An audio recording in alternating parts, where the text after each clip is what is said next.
البتہ یہ ہے کہ اس واقعے کی جو یادگار ہے اس میں کوئی شک نہیں ہے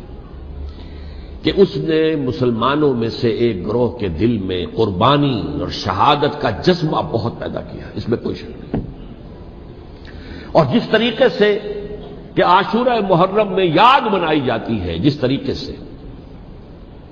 اس نے اہل تشیع کے اندر قربانی کا جذبہ بے انتہا پیدا کر دیا، اگرچہ وہ جذبہ بروئے کار نہیں آتا، اس لیے کہ ان کے ہاں یہ عقیدہ ہے، یہ طے ہے کہ جب تک حضرت مہدی ظاہر نہیں ہوں گے ہم کسی کے خلاف بغاوت نہیں کریں گے۔ یہ پوری تاریخ میں ان کا معاملہ رہا، تمام جو ہے ائمہ اہل بیت کا معاملہ رہا، جب تک مہدی نہیں آتے keep sitting and keep waiting, wait and see, that's all. یہ تو خمینی صاحب نے کیا ہے، آیت اللہ خمینی صاحب نے، کہ انہوں نے یہ ایران کے شیعوں کو باور کرایا کہ بھائی جب آئیں گے حضرت مہدی آ جائیں گے، لیکن ہم اب ہاتھ پر ہاتھ رکھ کر بیٹھے رہیں، باطل کو چیلنج بھی نہ کریں، ہمیں کچھ تو کرنا چاہیے، وہ ہاتھ پاؤں ہلانے چاہیے، اور کچھ نہیں تو مہدی کا راستہ جو ہے صاف کرنا چاہیے، تمہید کرنی چاہیے، ان کے راستہ ہموار کیا جائے۔ تو یہ ان کی بڑی عظمت ہے آیت اللہ خمینی صاحب کی کہ اہل تشیع ایران کے جو ہے ان سے انہوں نے یہ بات منوا لی کہ ہم بالکل انرٹ نہیں بیٹھے رہیں گے، بلکہ اب انہیں نائب امام قرار دے کر اور ولایت فقیہ کے فلسفے کے حوالے سے، یہ دو چیزیں ان کی جو ہیں بنیادی فلسفے کی ہیں، وہ اس وقت میرا موضوع نہیں ہے، انہوں نے عوام کو ایسا کھڑا کیا ہے کہ 20,000 سے لے کر 30,000 کے درمیان انسانوں نے جانیں دے دی، عورتوں کے جلوس نکلے،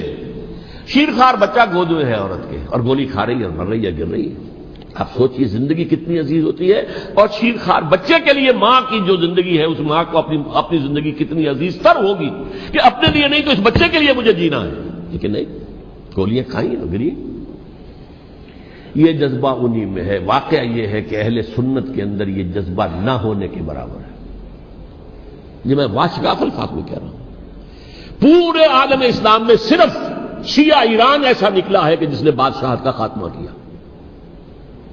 باقی سعودی عرب میں بادشاہت بیٹھی ہوئی ہے، ڈٹ کر بیٹھی ہوئی، اربوں ڈالر کا ایک ایک محل بنتا ہے ان بادشاہوں کا، اور سنی سن ہے، سن، کوئی حرکت نہیں۔ وہ تو اب جو حرکت ہو رہی ہے وہ اینٹی امریکن حرکت ہے جو ہو رہی ہے، وہ در حقیقت وہ مسئلہ بالکل دوسرا ہے جو اس وقت ہو رہا ہے، لیکن یہ کہ عالم اسلام میں کوئی تحریک ایسے نہیں اٹھی، یہ اہل تشیع میں ہے، جو بالکل استثنائی بات ہے کہ انہوں نے جو ہے ایسا بادشاہ جس کو کہا جاتا تھا کہ اس کا جو اسلحہ خانہ ہے وہ ایشیا میں سب سے بڑا اسلحہ خانہ ہے، جو 2500 سالہ پرانی جو ایک عظمت تھی ایران کی، اس کو دوبارہ تازہ اور زندہ کرنا چاہتا تھا، 2500 سالہ برسی اس نے منائی تھی، اس کے لیے ایک شہر آباد کیا تھا کہ خسرو یا سائرس یا ذوالقرنین قرآن مجید کی اصطلاح میں اس کی یادگار بنائی تھی، اور وہ سوچ رہا تھا کہ وہی عظمت دوبارہ ایران کی ہوگی جو کہ خسرو کے زمانے میں تھی، جس کا قرآن مجید میں سورہ کہف کے اندر ذکر ہے، مشرقی فتوحات، مغربی فتوحات، شمالی فتوحات۔ تو وہ بادشاہ ہے، اس کو بھاگنا پڑا وہاں قربانی کی وجہ سے۔ تو یہ جو ہے واقعہ کربلا نے، اس میں کوئی شک نہیں ہے کہ ایک ایسی مشعل روشن کی ہے جس کو کہ ہر شخص کو